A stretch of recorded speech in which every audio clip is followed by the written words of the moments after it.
Okay, hi, welcome back to another video, and this is Health Action Verma YouTube channel. You are watching Health Action YouTube channel. So today ఈ రోజు మనం ఏం చేద్దామంటే ఒక complete blood picture అనే ఒక test report ని ఎలా మనం అర్థం చేసుకోవాలనేది ఈ వీడియోలో మనం నేర్చుకుందాం. ఓకే, ఫస్ట్ ఆఫ్ ఆల్ మీరు ఇక్కడ చూసినట్లయితే ఇక్కడ మనకి సిబిపి అని కానీ సిబిసి అని కానీ అంటారు. CBC means complete blood count and CBP అంటే కంప్లీట్ బ్లడ్ పిక్చర్ అనమాట. ఈ టెస్ట్ మనకు వచ్చేసరికి కంప్లీట్ బ్లడ్ పిక్చర్ లో హిమోగ్లోబిన్ ఉంటుంది, టోటల్ కౌంట్ ఉంటుంది. టోటల్ కౌంట్ అంటే టోటల్ డబ్ల్యూబిసి కౌంట్ అనమాట, వైట్ బ్లడ్ సెల్స్ కౌంట్. ఇందులో తర్వాత వైట్ బ్లడ్ సెల్స్ లో ఉన్న రకాలు ఉంటాయి. మొత్తం మనకి వైట్ బ్లడ్ సెల్స్ వచ్చేసరికి 5 types off white blood cells మన బాడీలో ఉంటాయి. వాటి గురించి ఇప్పుడు చెప్పడం జరుగుతుంది. అలాగే ఈఎస్ఆర్ గురించి చెప్పడం జరుగుతుంది.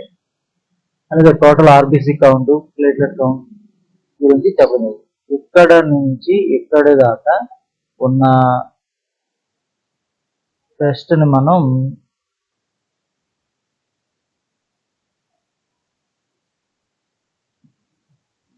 ఇక్కడ చూడండి. ఇది హిమోగ్లోబిన్ వచ్చేసరికి 12.2 గ్రామ్స్ ఉంది. దీని నార్మల్ వచ్చేసరికి 14 to 16 గ్రామ్స్. టోటల్ కౌంట్ వచ్చేసరికి 9,500 ఉంది. దీని నార్మల్ వచ్చేసరికి 4,000 to 10,000. అలాగే వైట్ బ్లడ్ సెల్స్ మనకు 5 టైప్స్ ఉంటాయని చెప్పాను కదా. ఇవి ఇందులో ఏంటంటే 70 కంటే ఎక్కువ ఉంటే అది మీకు బ్యాక్టీరియల్ ఇన్ఫెక్షన్. లింఫోసైట్స్ వచ్చి 40 కంటే ఎక్కువ ఉంటే అది వచ్చేసరికి వైరల్ ఇన్ఫెక్షన్ అన్నమాట. ఈ రెండింటి మధ్య తేడా తెలుసుకోవాలి మనం. తర్వాత ఎరిథ్రోసైట్ సెడిమెంటేషన్ రేట్ అంటారు. ఇది యాక్చువల్ గా ఈ ఎరిథ్రోసైట్ సెడిమెంటేషన్ రేట్ అనేది 15 వరకు నార్మల్ అండి. ఇది ఈ పేషెంట్ కి వచ్చేసరికి 50 ఉంది. ఇదేంటంటే ఎగ్జాక్ట్ గా మనం మామూలుగా ఇదే ప్రాబ్లం ఉంది, సో ఇది ఈఎస్ఆర్ పెరిగిందంటే పర్టికులర్ గా ఈ ప్రాబ్లం పేషెంట్ ఉందని మనం ఇక్కడ చెప్పలేము. ఎందుకంటే ఈ పేషెంట్ కి ఇది ఒక ల్యాండ్ మార్క్ అనమాట. అంటే ఒక బండ గుర్తు, సంథింగ్ ఇన్ఫెక్షన్ ఏదో ఉందని చెప్పడం దీని ఉద్దేశం తప్ప ఎగ్జాక్ట్ గా మీకు ప్రాపర్ రీజన్ ఏంటనేది ఈ టెస్ట్ లో మనకు తెలియదు. బహుశా ఇతనికి కాఫ్ ఉండొచ్చు, లేదంటే బాడీ పెయిన్స్ ఉండొచ్చు. దాని ప్రకారం చూస్తే ఇతనికి రెస్పిరేటరీ ట్రాక్ట్ ఇన్ఫెక్షన్ ఉండడం వల్ల ఇది పెరిగి ఉండదు. తర్వాత టోటల్ ఆర్బిసి కౌంట్ వచ్చేసరికి ఎర్ర రక్త కణాల సంఖ్య వచ్చేసరికి 4.6 మిలియన్ క్యూబిక్ ఎంఎం గా ఉంది. దీని యొక్క నార్మల్ వచ్చేసరికి 3.8 to 5.8 మిలియన్ క్యూబిక్ ఎంఎం. తర్వాత వచ్చేసరికి ఫైనల్ గా ప్లేట్లెట్ కౌంట్. ఇదేనండి, చాలా మందికి ఇది బాగా భయం అనమాట దీని గురించి. ఎందుకంటే ఇది 1.5 బిలో కంటే ఎక్కువ ఉంటే కనుక డెంగ్యూ వచ్చిందని కానీ కంగారు పడతా ఉంటుంటారు. సో ప్లేట్లెట్ కౌంట్ అనేది ఎప్పుడు డిక్రీజ్ అవుతుంది అంటే, ఒకటి మలేరియా ఉన్నప్పుడు, రెండు డెంగ్యూ ఫీవర్ ఉన్నప్పుడు, any type of viral fever ఉన్నప్పుడు కూడా మీకు ప్లేట్లెట్ కౌంట్ అనేది తగ్గుతూ ఉంటుంటుంది. ఇది ఈ కండిషన్ లో వచ్చి పేషెంట్కి వచ్చేసరికి ఇది ఇక్కడ నార్మల్ గా అయితే ఉంది.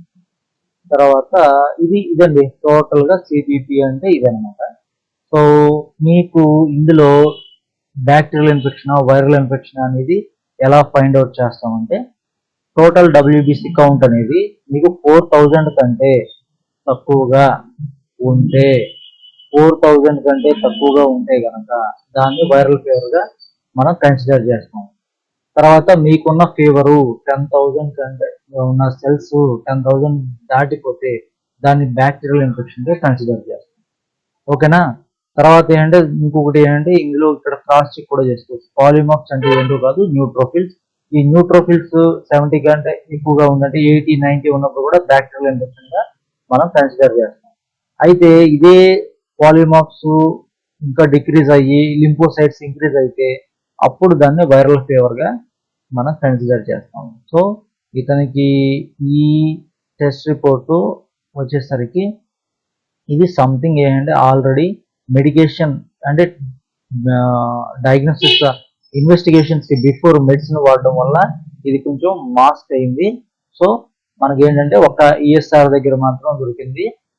దీని వల్ల ఏంటంటే ఇది మనం బ్యాక్టీరియల్ ఇన్ఫెక్షన్ కానీ కన్సిడర్ చేయాలి. మీకు ఎప్పుడు కూడా ఒకటే గుర్తుపెట్టుకోండి, బ్యాక్టీరియల్ ఇన్ఫెక్షన్ వల్ల వచ్చిన ఫీవర్ 99, 100 ఉంటుంది. వైరల్ ఫీవర్ ఎప్పుడు కూడా హై ఫీవర్ 101, 102, 103 అట్లా ఉంటుంది. ఓకే, ఈ వీడియో మీకు ఉపయోగపడుతుందని అనుకుంటున్నాను. Thank you very much for watching this video. Next వీడియోలో కలుసుకుందాం.